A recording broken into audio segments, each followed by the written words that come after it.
Well guys, so I've had this water pump for a while. Honestly, probably about 6 months, maybe longer. I meant to do it a while ago, but I just didn't have time. But I'm going to go ahead and do it now. It's really a pretty simple job. It's not all that difficult to do these. On the 3-liter Vulcan, it's a little bit more time intensive. But as you guys can see, this one comes with a couple new dowel pins, new gasket, and the water pump itself, of course. So I'm not going to bore you guys, hopefully too much, with taking things off. I'm going to tell you guys what needs to be taken off, and I'm just going to zip through it. But like this part here, this your air intake hose, you've got to take this part off. Got to take your serpentine belt off. So now this is the part where go ahead and remove your negative battery terminal, so you don't want to short anything out like a wrench or anything up against the side of the truck. And then we're going to go ahead and start draining the coolant out. So in order to get a good flow, I always pull the rad cap off and just kind of set it aside. As you guys can see right here, we have our little petcock here for the coolant. And it's always a good idea to do this when the engine's cooled down quite a bit. And I've got my little bucket here to catch any coolant. There we go. It's actually already loose. That's not good. I could have sworn I tightened that the last time I messed with it. So as you guys can hear, the coolant's still draining. And I'm at the part now where I went ahead and loosened this bolt, removed that bolt of the fan shroud. And this is the tricky part. This will be the part where you cuss and swear a little bit probably. But now we need to remove the fan and clutch. In order to do that, you're going to have to remove this pulley here. Not really too hard to remove, just the proper size socket and a ratchet. And remove it, and that'll give you more access to get a big wrench in here. And the special fan clutch wrench, which goes on the outsides of the bolts. Now this can be the part that's really tricky. You want to get a big wrench like one of these. Holy shit, guys, that was on there tight. So now that that's done, I think we have the easier part. So I'm going to go ahead and pop the wrench back off. This thing is an outright piece of junk. So just go ahead and loosen it accordingly. Right hand thread is like any nut, righty tighty, lefty loosey.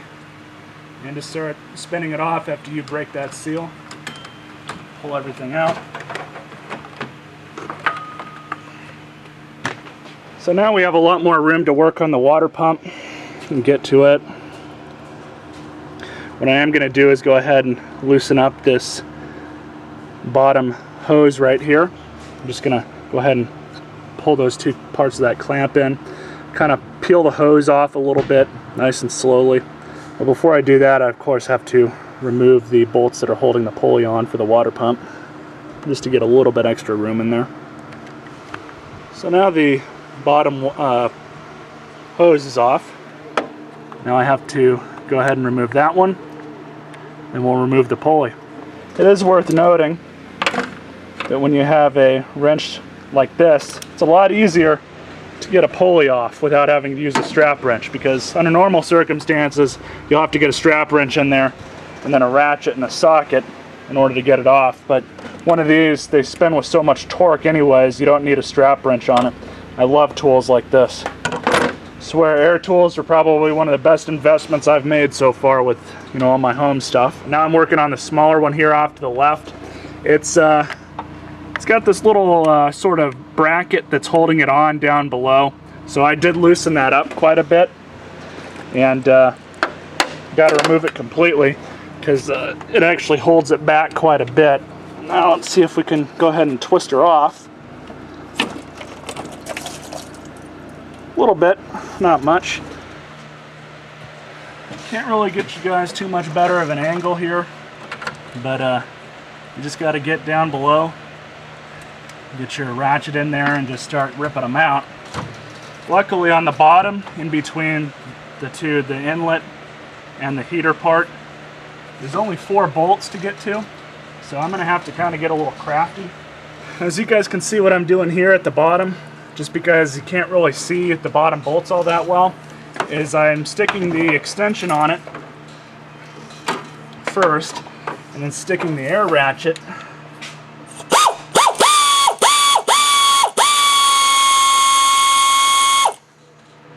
through it like that, and removing it like so. So now, should just come right off like so.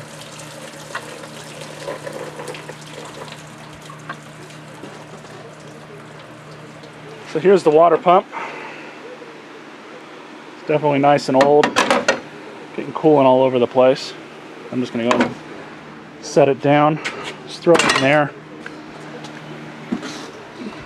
Now that whole inside of the, or outside of the block there needs to be cleaned off.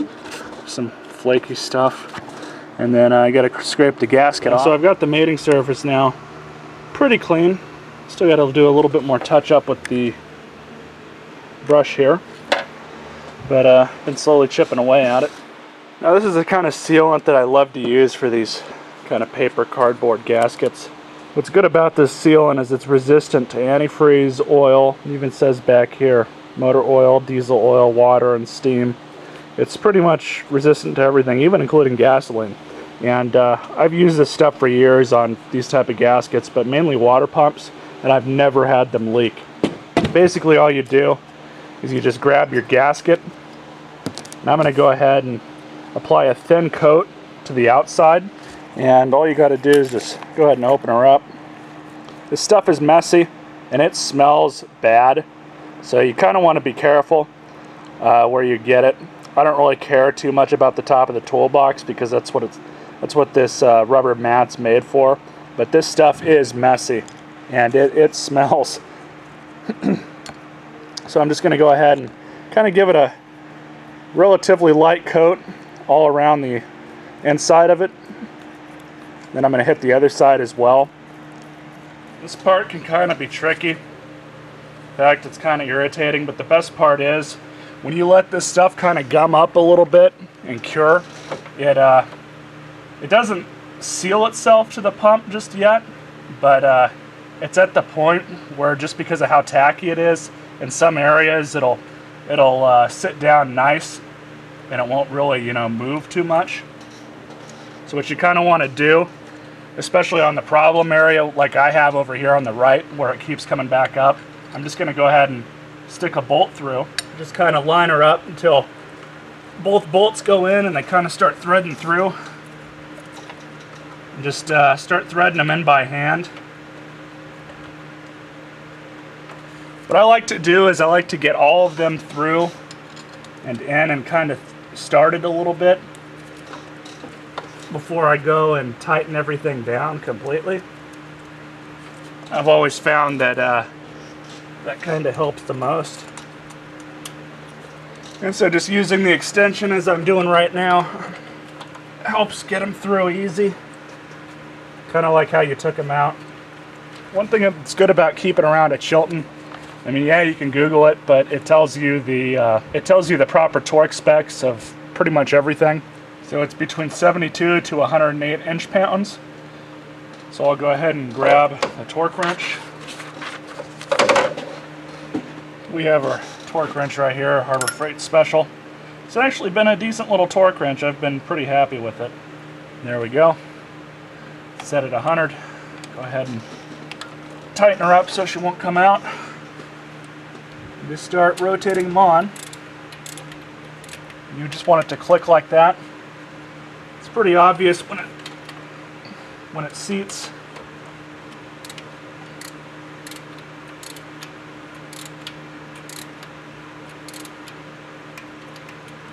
There's that one. So now I have the fan clutch and shroud and everything else I need for it to be ready to put all back together. But first, because I just did all this work and I want to check this thing for leaks, I'm going to go ahead and seal off the petcock down here.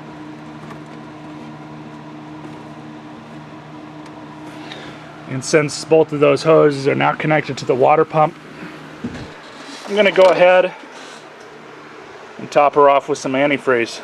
See if this thing leaks. So now we're just gonna stick some coolant into it, top her off. Now when I do get everything put back together and the truck's ready to run, what I'm gonna do at that point is just let it run, warm up, and then I burp the system, so to speak.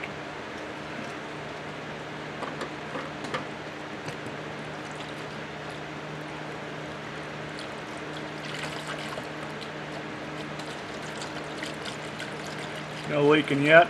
That's good. There goes a whole gallon. I saved these containers because I put the old fluid back in it. So now this part's going to probably not come out as I hope, but for reference, there's the pulley and there's the water pump. Now in order to get this back on, since it is right threaded, it goes back on clockwise to tighten it. Let me go ahead and grab everything here. Hopefully the camera doesn't get knocked off. It's going to be kind of tricky getting everything back in.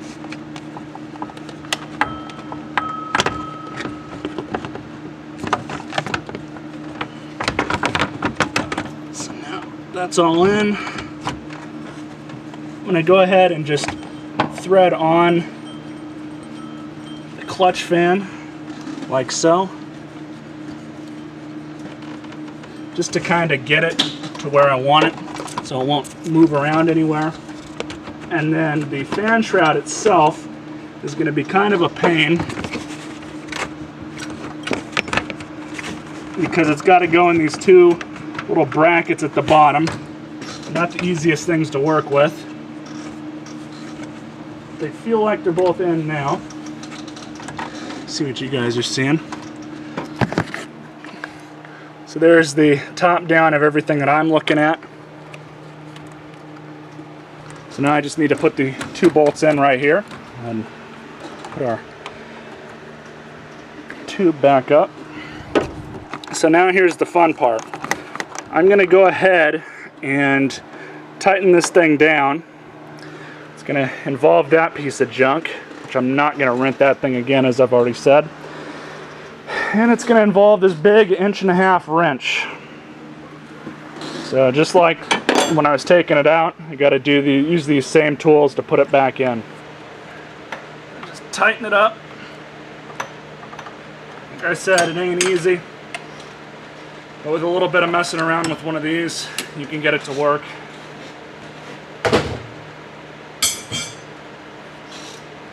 So all I got to do now is put the little pulley back on.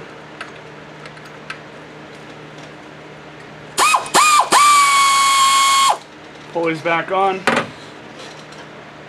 Now for the serpentine belt. And this thing's kind of fun to get back on. Thankfully you don't need to remove everything to get it back on, so you can wait. I always just rotate the fan once I get it down below. And kind of pull it through, wrap it around the crank.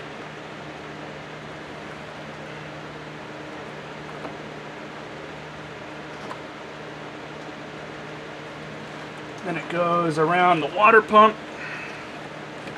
around power steering, around the air conditioner, and the tensioner. Same thing like you did before. Just grab yourself a ratchet or breaker bar, make it go in so it loosens the tension on it, and then just look it over. Make sure everything is. Make sure your routing for your serpentine belt's okay. Make sure that when you rotate your clutch fan back and forth that it doesn't want to loosen up on you and come off. Make sure all your connections are fine. Everything's looking good. Check over your pulls and whatever else you're using for spare parts. Sometimes you might have hardware that's left over that you forgot to put back in. It's good practice to get into. But I think we're at the point now where I can go ahead and put the air intake tube back on. I won't show that on camera. And then we'll give her a start and we'll burp the system.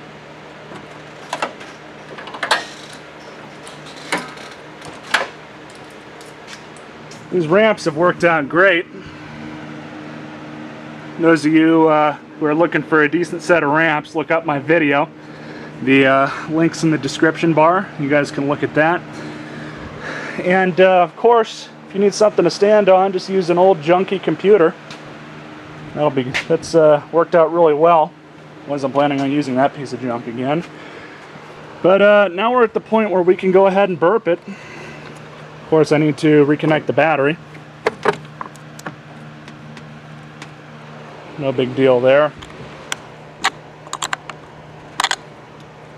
Yeah, terminal needs to be replaced, but that'll be another project for another day. So caps off. Fluid went down just a hair, but it's not a big deal. So now you just gotta turn the truck on. I've got some cleanup I gotta do out there anyway, so that'll work fine.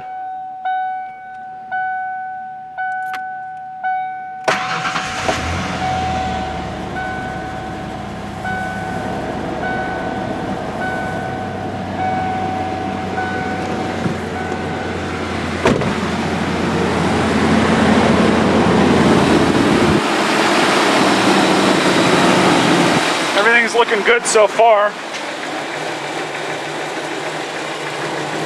Nothing leaking yet. If it will, I don't know. But I'm just gonna let it run for a while. Basically, once the truck starts getting hotter, the coolant starts coming up. And it starts literally burping because of air pockets, if there's any big ones. But after it burps enough, you just top it off, you know, after you're done. Half the time you need to, half the time you don't, but it's always something that I do every time I mess with the cooling system on a car. So I'm gonna go ahead and do some cleanup while this is doing its thing, and I'll let you guys know what happens. So she's getting nice and warmed up. This is really all you do. It kind of keeps pushing fluid out. Keep adding fluid to it. Actually, I pushed quite a bit out, and I didn't get it on camera. You guys can see it dripping a little bit. But I think she's about good now. Go ahead and seal it up. I'll check the fluid when I get back to the house and see if anything's changed, and then refill it accordingly.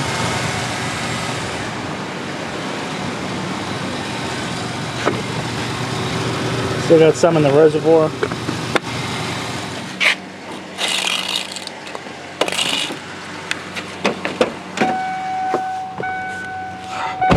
Got my dinger working again.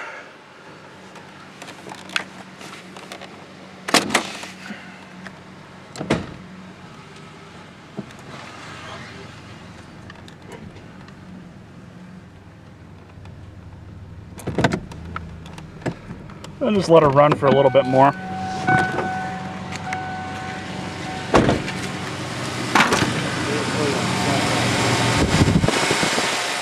We should be good to go. I'll let you guys know if anything changes. Hope you all enjoyed this video. You all stay classy.